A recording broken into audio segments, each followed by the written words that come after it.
these events, at least while I've been here, then you've heard me say that the most important thing that I've seen, we've worked with over 600 hardware startups now, is to get connected to your market early and often.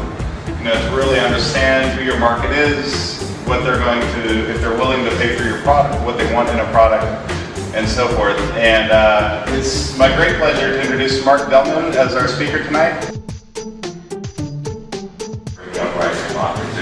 To build on what Greg was saying, I am having so much fun in this company, and I launched the company about 2 years ago. The objective of the company is to build specialty tools for people who want to grow food at home. So beekeepers, gardeners, people who keep chickens. This is an area that is growing. It is an area that has had very little innovation in it in a long time. And so what I'm coming in and doing is creating highly differentiated, much better products that are out there. And I'm hoping to build a really nice company. The reality is, it's going great. And I'm having an incredible amount of fun. In my first year, I was profitable, even in my first year. That's almost unheard of for a small business.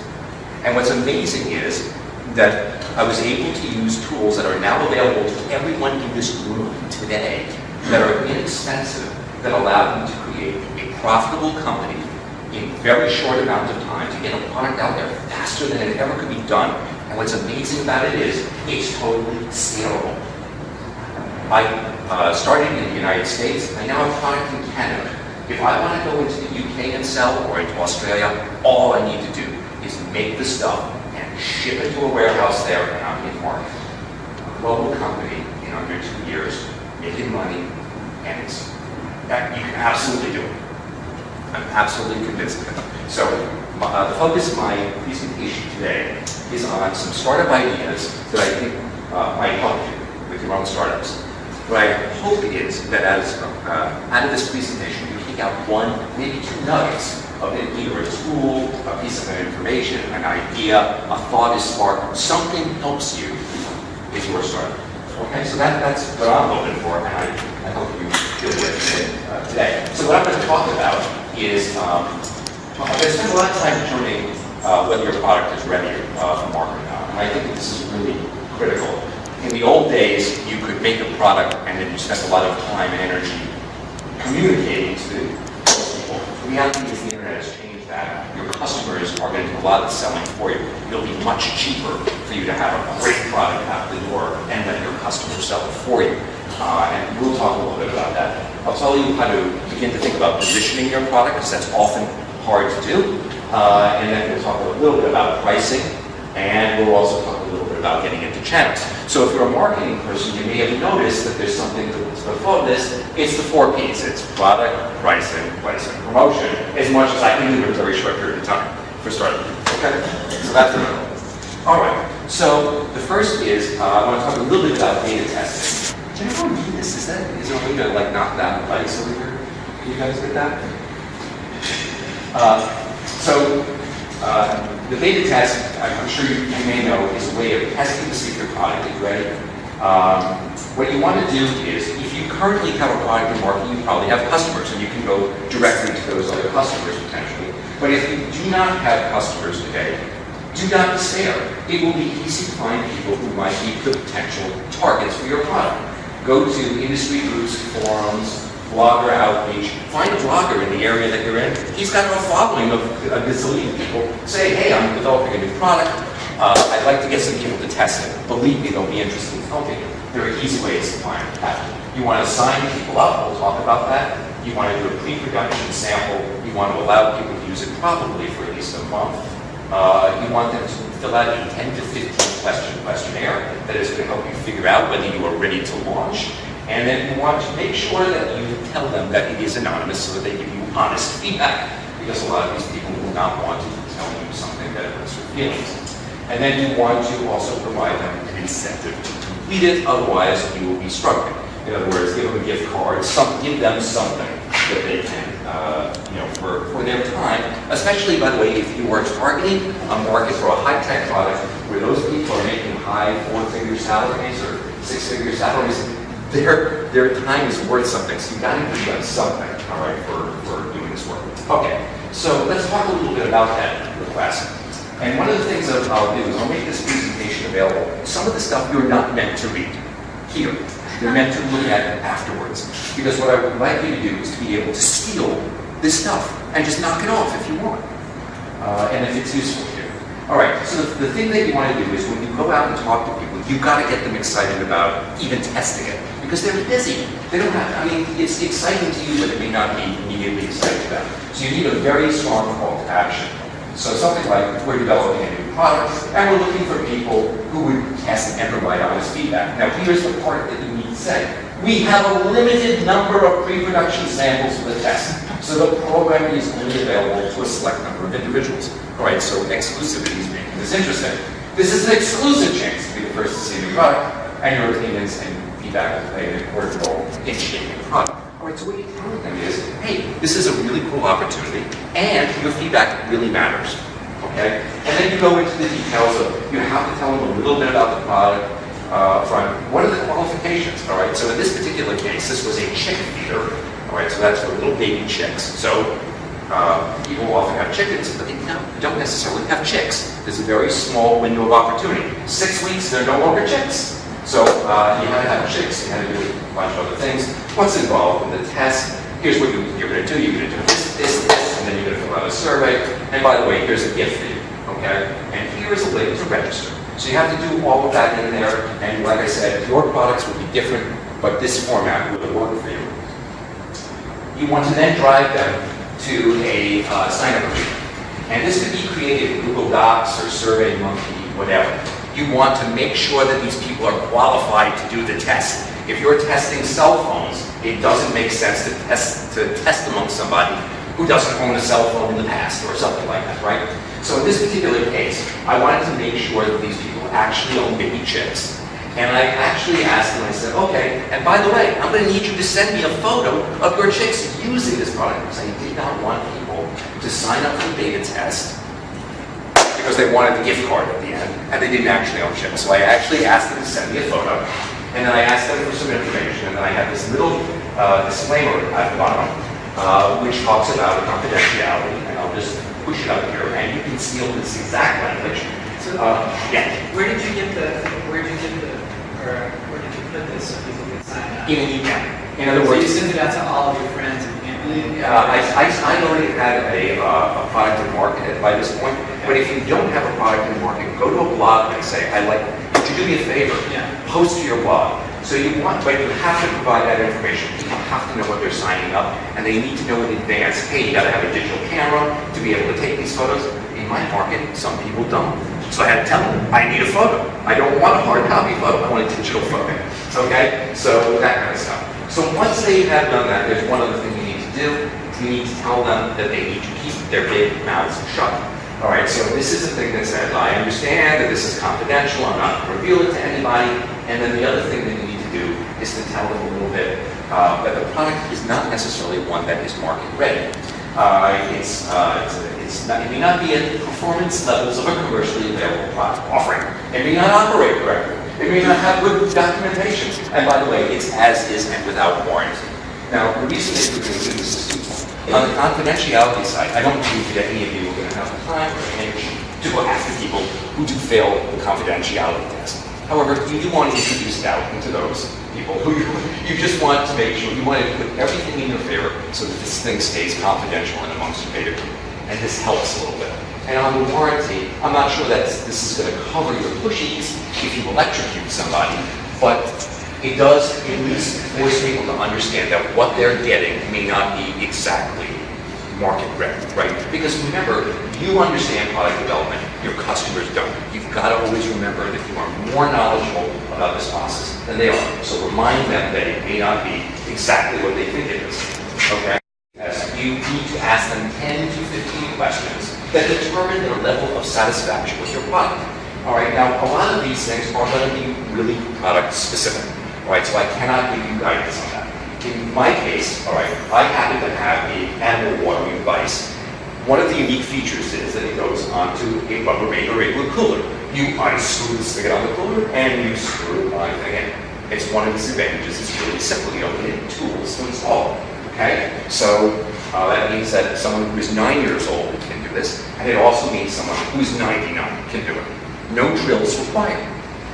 So one of the things that I asked my kid after they used the product for a month was, one of the questions anyways, how easy was it to install on your cooler? Right? This is one of the main benefits of the product, is that it's easy. So I had to ask that question.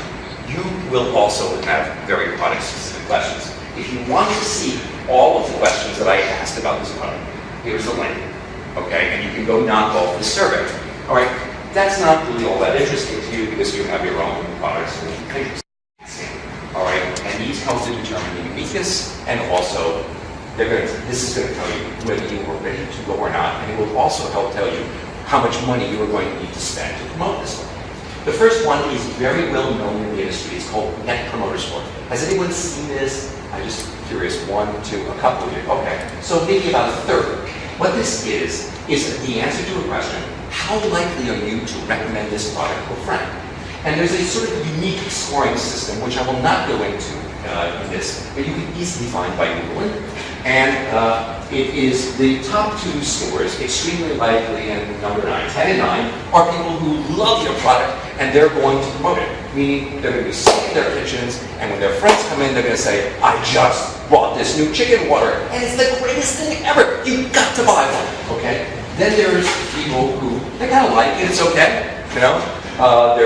They'll probably buy your product, but they may not be as enthusiastic, but they're pretty good. And then anyone from 6 down is generally called a detractor, and those are people who are fundamentally not all that crazy about it, and it varies. If you're up in the 5 or 6 range, these are people who are going to be interested in buying a competitor's product. If you're down here, they hate you. Okay, so to give you some examples, scoring, if you were absolutely perfect, you'd score 100 on this measure. Companies like USAA, the military insurance company, Apple Computer, Nordstrom, Costco, all are really, really strong companies. They score very, very high. And since I know you're going to ask me, I will tell you that I'll provide you with my Net Promoter Score, so you can see it is really strong. If you're stronger than Apple, you're really strong. And now on the detractor side, no one publishes their scores when they're that shitty. Okay, so I can't give you an exact company. However, there are some, there is some industry data out there. It's not going to surprise you that credit card issuers, internet service providers, and wireless carriers are down here at the bottom. Okay, so the important thing is you're going to put your product into market. When you get this answer back, this is going to tell you whether you're ready to go. If you've got a product that's something here, run, go for it. When I got my scores back, I knew I had something. If you're down in here, it means you probably need to do some more work. Doesn't mean you can't launch, but it does mean that you're going to have a harder road. It means your product isn't as strong. It may only be parity to what's out there in the market. Okay? And then if you're down here, you really have, I would either reformulate or I would not go to market. People are going to hate it. The other thing that you should probably ask is, how unique is this? All right? And the reason you want to know that is, you want to hit a grand slam home run. So if you've got a product that everyone loves, but it's not particularly unique, well, that's still pretty good, but it means that you're going to have competition that you have to worry about. If you score really high here and you're very unique, all right, now you've got something that is really fantastic and nobody else is like it. You're rolling. You're cooking with gas. It's time to launch, okay? Because that is a strong score. As I mentioned earlier before, you can advertise all you want. Your customers make a difference. There are too many sources for them to find information on forums and blogs all over the place. So, when I went to market, I put it on Amazon and I put it on my website and I made sure that I had a rating system in place. And the reason that it matters is this. This is what Amazon is showing for me, and this is what my website, 378. Actually, if you look at it today, I have over 700. You'd be hard-pressed. It's a 4.8 out of 5 stars. You'd be hard-pressed to find anything but a 5-star on there. People who tend to rate my product low have either broken the product by misinstallation or bought it for, one guy just recently bought it, and he says, well, I had a decrease in egg production. Well, because he's got a gigantic flock and he's trying to, water them with one little water. He needs more product. So it's that kind of thing. It's not fundamental to satisfaction of the product. This makes it very, very easy to sell. And then when we talk about channels and retailers, you want these numbers to be really strong. Okay. So we talked a little bit about getting your product out there. I want to talk a little bit about positioning. Positioning is a marketing term for the main messages that you give your customer. The reason that I want you to try this exercise is that it forces clarity. You need to be really clear about what your product does. So I will read you this really boring positioning statement, and they are, and yours will be too. It's not supposed to be interesting. It doesn't go to the customer. It's about your development. All right, so for my product, it is 2 small flock litters. BriteHub water is the brand of consumer-grade chicken waterer that makes watering chickens easy because it completely shields the water from dirt and droppings, and because it installs easily onto a water cooler. No tools or skills are required. Okay, so that's a mouthful, right? But the fundamental structure of this thing is to the target customer. Product name is the brand of competitive set that benefit statement because support. Okay? So what you're going to do is you're going to go and it forces you to think about who your product is for. My product is not for commercial chicken owners, and it's not for people with large flocks. It's for people who have small flocks. That's what the product is for. I have a product in competitive set. It doesn't compete with commercial stuff. It doesn't compete with big industrial stuff. The benefit statement, it keeps water clean. And the sport, well, the reason why it's easy and it keeps water clean is that droppings don't go into the water and you can install it on the cooler. It's simple. All right? So this is going to force you to be really clear about your benefits. The reason that I say that is because your products have more than those benefits, right? So my waterer, it can easily, so here's some other things I could have said, right? It can be easily transported, right? It's got a handle, it's on a cooler, you can move it around. It can be switched to a larger tank if your flock grows. These cooler spigots, the ones on the 2, 5, and 10 gallon, it's the same spigot, right? So you can move it around your flock grows. You have more water supply. That's definitely a benefit, right? It doesn't leach sink into your water like a galvanized one. It doesn't allow your chickens to perch on it. There are probably about 20 other things that I can say. The reason that I think the position statement is important is it's going to force you to think about what the key pieces are and really what you want. Yeah, that's true. It's true. So this doesn't face the consumer, but the tagline does. It forces you down to this. So when I talk to people, this is what I say to them all the time. It's clean water made simple. It's clean water made simple. It's clean water made simple. I'm at a trade show at the Santa Clara. I must have said that 1 million times. If I've been interviewed by the San Francisco Chronicle, how many times do you think I said it's clean water made simple? That's what my product is about. So that's what this positioning. In terms of data test, well, I learned number one, it was really, really strong. And when I asked about things like what else, I asked some open-ended questions like, were the instructions, the installation instructions, and the use of were they clear? I asked a question about, if there was one thing that I could do to improve this product, what would it be? And then I also asked, is there anything else? I think it was a broad, open-ended question. Is there anything else you would like to tell me that you think I should know to make this product better? You need at least one of those questions in there because you may not realize that there's some dissatisfier out there that they're not happy with and you just didn't ask about it because you don't know.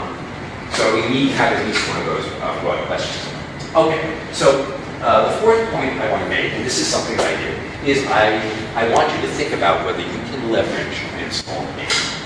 So, for example, there are 2 things that work on my water. This is a commodity, and this is the other bag.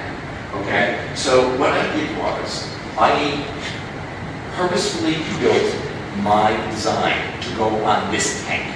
And there were a couple of reasons. Number one, it lowered my manufacturing investment. It's expensive to make a mold for a tank like that. Why should I do that when somebody else has done it? I can piggyback off of something that's already out there.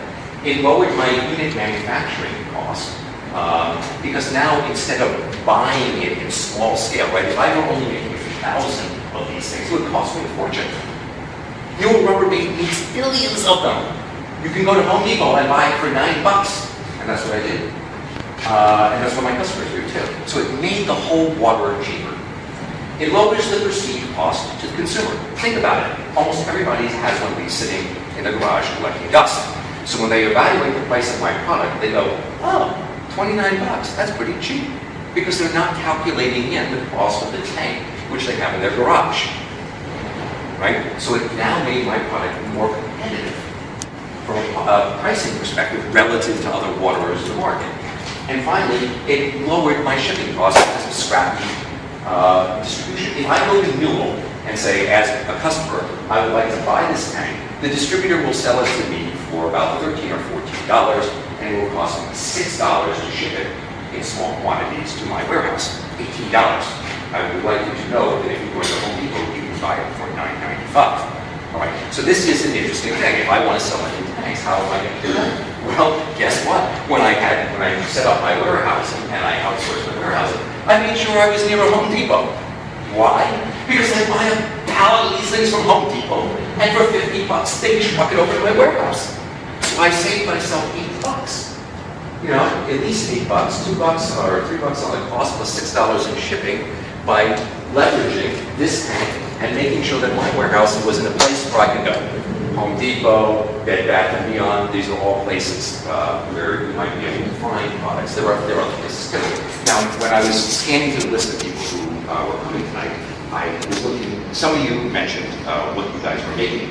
And so I told Beth before that I would mention her. I know some of you are thinking, well, this is, you know, lightning is going to strike twice. This is going to happen for me. Well, I can tell you that I'm currently working on a product now that I would have putting a patent application in for that does this exact same thing twice. And to convince you that this is possible, Beth is working on, her area of interest is in robotics and connected toys.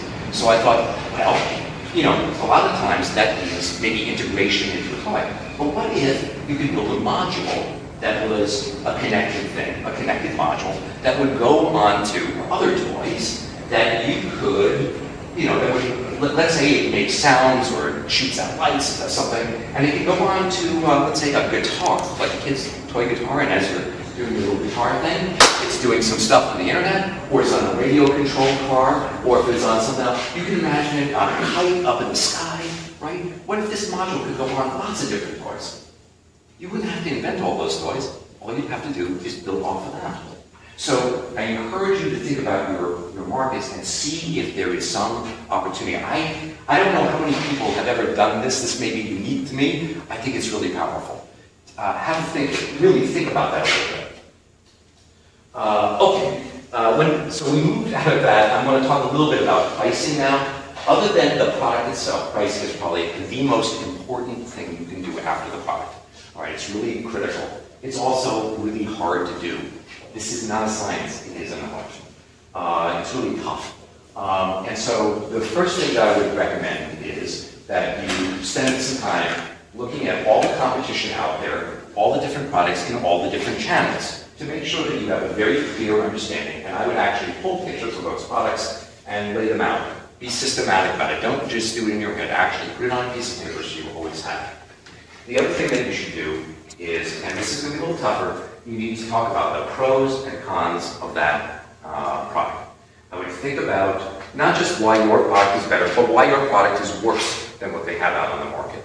This will help you think about whether you can be priced at a premium to them or not. Obviously, if your product is competes at many different points of disadvantage versus the competition, it's going to be hard for you to charge more than those products in the marketplace.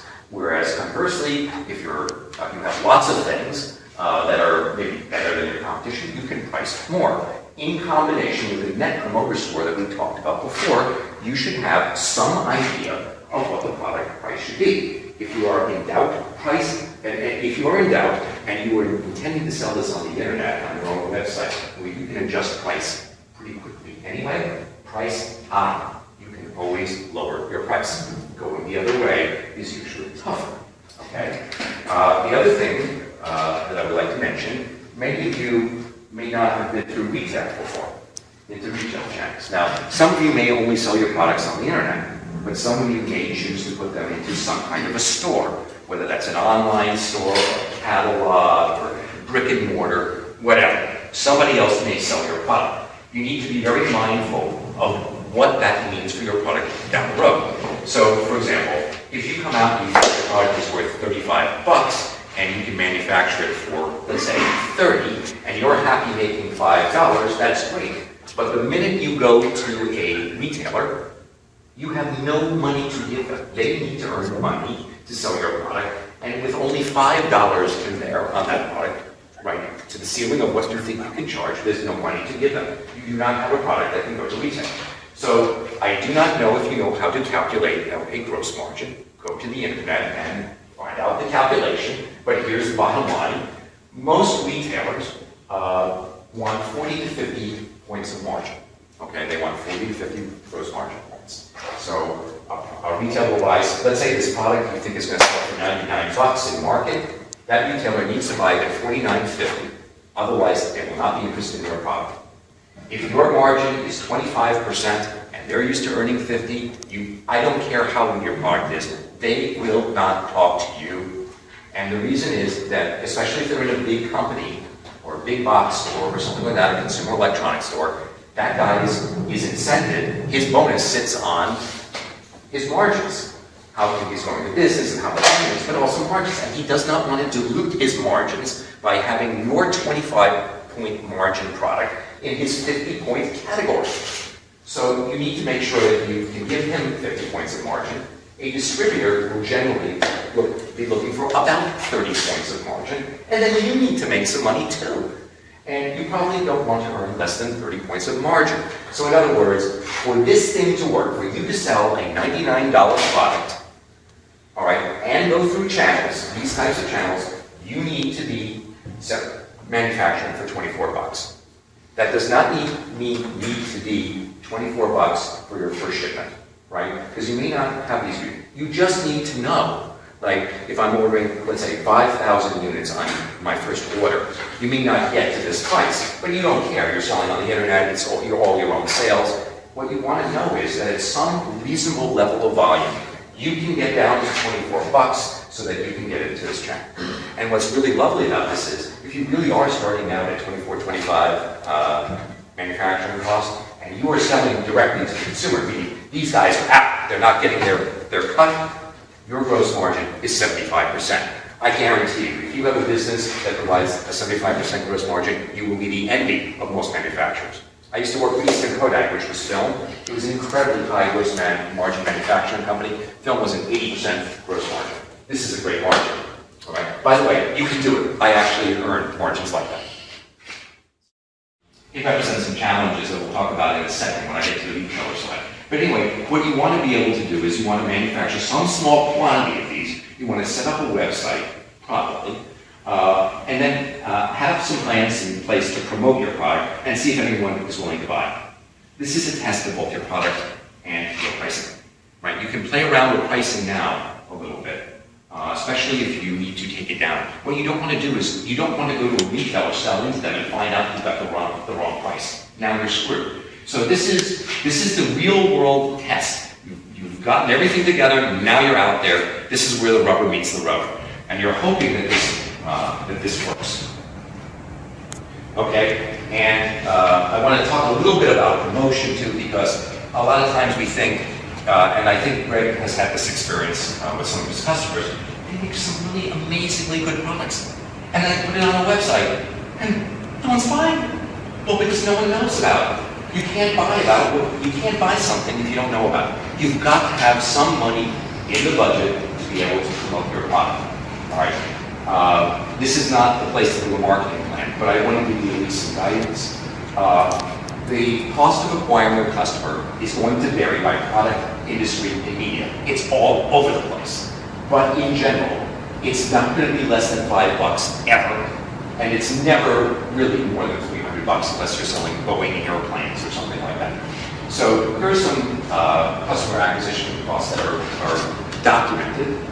It's kind of hard to find these. obviously these are big companies. It's much easier for you to bring in a customer for Barnes & Noble because they trust that. I mean, we all know who Barnes & Noble is, and let's face it, it's a book, right? It's not a high-risk purchase. It's not a high-risk purchase. It still costs them $10. What I would say is if you don't know, at very least you should be thinking 20 to 30 bucks for a customer is probably pretty typical. All right, probably. I don't know. Beth, do you have any thoughts on that? Like more or less, what would you guess? No, I would say for hard products, that's about right. Even for digital acquisition for free apps, costs can be $8 plus. Right. So you get somebody to download your free app, and then download it. Okay, fair enough. Okay, so the rule of thumb on these things in terms of what kinds of things to go after, well, the cheapest things are natural search, PR, social media, blogger outreach, and word of mouth, generally. Medium cost things are keyword, ads, email, print ads, direct mail. High cost stuff, TV ads, product placement.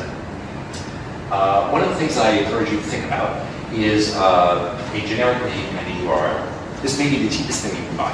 So in my category, the category is called chicken waterers. So when people go to the internet to search, they search for chicken waterers. My company happens to have a URL that is chickenwaterer.com. All right, I actually had to pay for that. Someone owned that. And I paid thousands and thousands of dollars to buy that URL.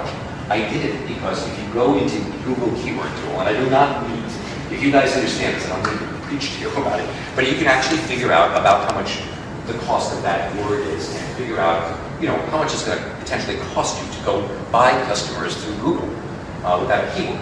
I looked at it and I said, this is a no-brainer. I'm buying that URL.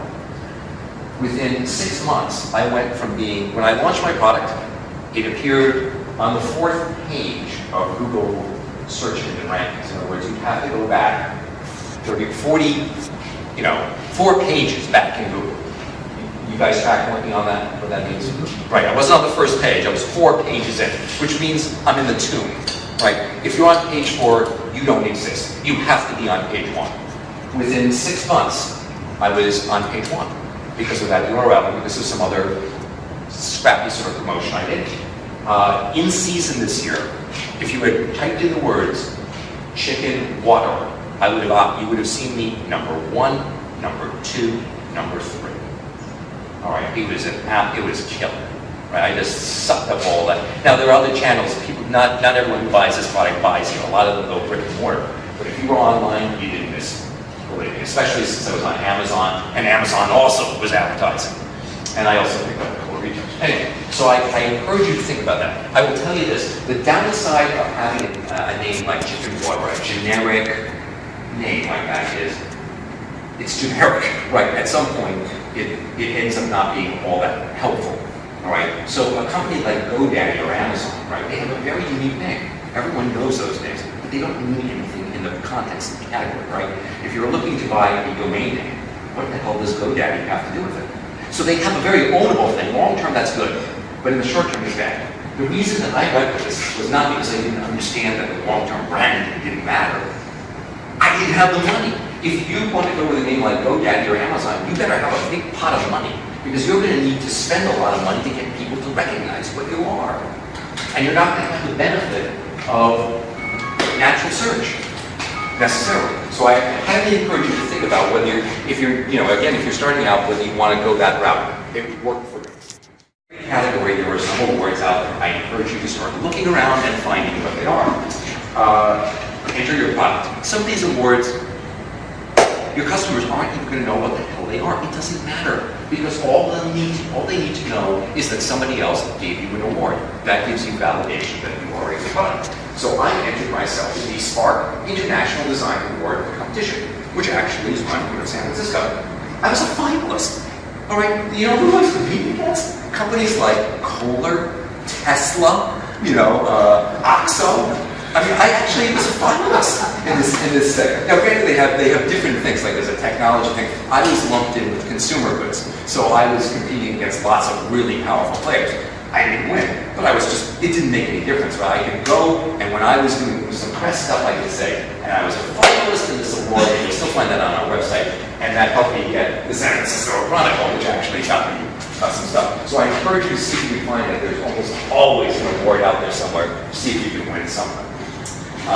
Finally, systematic approach to channels. We talked about this a little bit earlier. Retailers are not going to listen to you if you are an unproven business. If you are a small manufacturer that nobody has heard of, and you want to go call on Best Buy, forget it. They don't know who you are.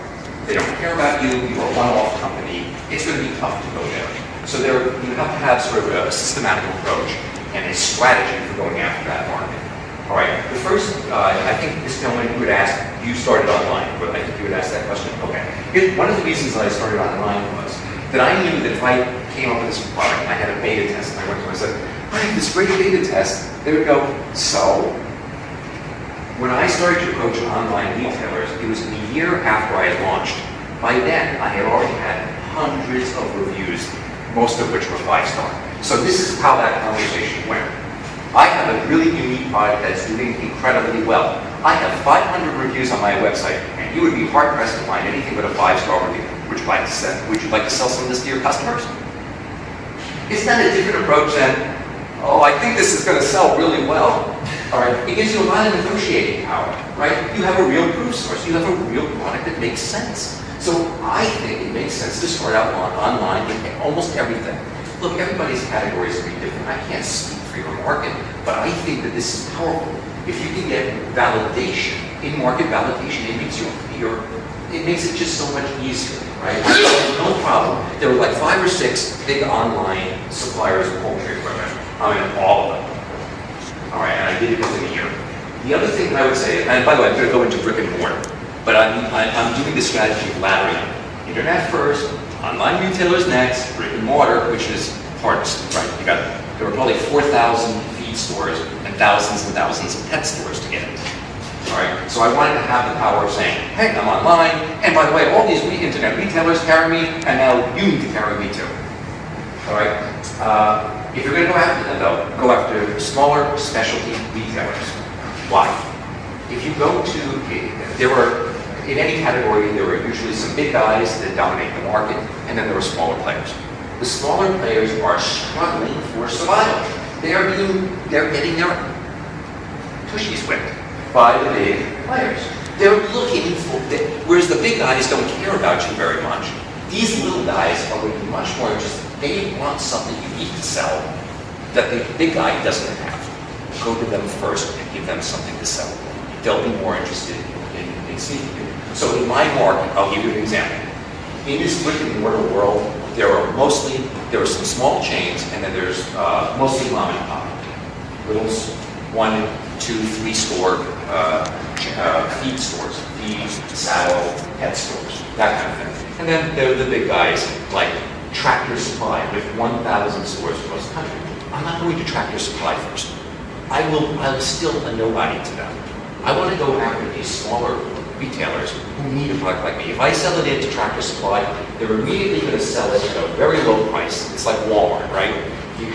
If you sell in your product immediately to Walmart, and they're going to squeeze life out of you and get the best deal that they can, and that product comes into market at this price and it's really low, nobody else will be able to buy from you. They won't be able to compete.